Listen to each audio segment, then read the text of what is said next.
Let's talk about one of the biggest buzzwords out there, big data. We hear about it all the time, but what does it actually mean for the people who are supposed to be using it on the front lines? Well, let's dig in. Right? It's everywhere. You hear about companies, governments, everyone harnessing the power of big data. It's supposed to revolutionize, well, everything.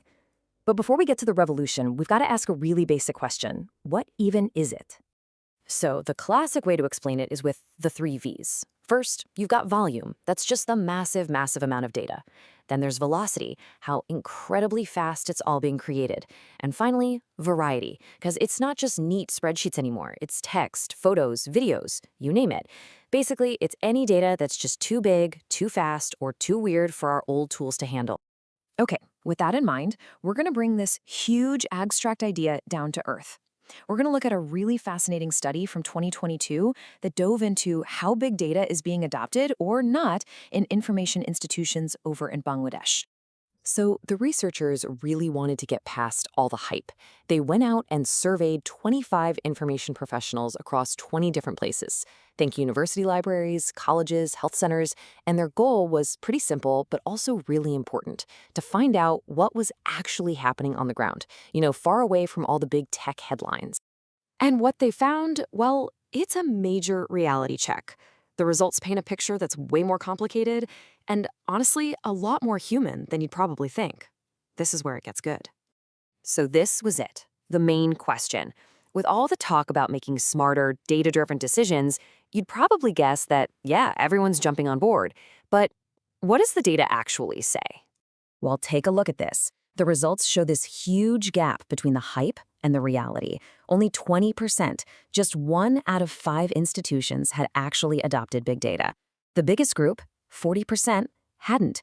And get this, a combined 12% were either totally unaware of big data or just had zero plans to ever adopt it.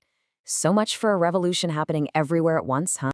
But, that wasn't even the biggest surprise. The study dug up something way more fundamental when it started looking at the professionals themselves. Turns out, the biggest hurdle might not be the technology at all. 60%. Just let that number sink in. 6 out of every 10 of these information professionals had no idea how much data their own library was using month to month. That points to a massive awareness gap right at the very heart of these places. I mean, how can you even start to think about managing big data if you can't measure your regular data? And this leads us to the central puzzle of this whole study. When you look at what the professionals themselves are thinking, you find this really interesting split between how much they believe in the technology's promise and the reality of their own ability to use it. This table shows the hope perfectly. On a 5-point scale, these professionals strongly agreed that big data could be a game changer. They believe it boosts productivity, helps them get things done faster.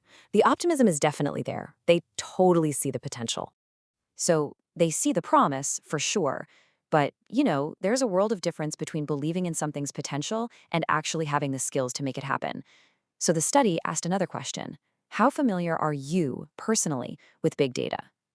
And boom, here's the reality check. The biggest group by a long shot, a full 40% of them, said they were only slightly familiar. Another 12% were not at all familiar. So even though they believe in its power, more than half of them barely know what it is. And it gets even more clear when you ask them to rate their own skills. Just 8%, a tiny fraction, felt their expertise was excellent. At the same time, a combined 40%, that's 4 in 10 people, rated their own skills as below average or even very poor. That right there is the expertise gap in black and white. So why are we spending all this time on one study in one country? Because this story, it isn't just about libraries in Bangladesh. It's like a perfect little snapshot of a much larger, global story about technology and the actual humans who are supposed to be using it. This slide just sums it all up, doesn't it? It's the two sides of the coin. On one side, you have the incredible promise of new tech. It can offer amazing insights and make everything more efficient. But on the other side, you have the reality. The folks on the front lines often don't have the awareness, the familiarity, or the skills to actually make any of that happen. The authors of the study were pretty humble about it. They knew they were just scratching the surface. They even said their work was just a first step, a starting point that they hoped would trigger further study. They did the hard work of identifying the problem. Now the challenge is figuring out what to do about it. And that really brings us to the big takeaway here. You could honestly swap out information institutions in Bangladesh with almost any industry in any country trying to use some new, complicated piece of tech. The story is so often the same. The technology shows up long before the skills and the culture are ready for it. So we're left with this question, and it's so much bigger than just big data.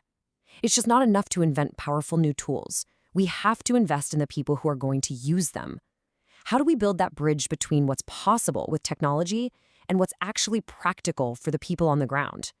That right there is the real challenge.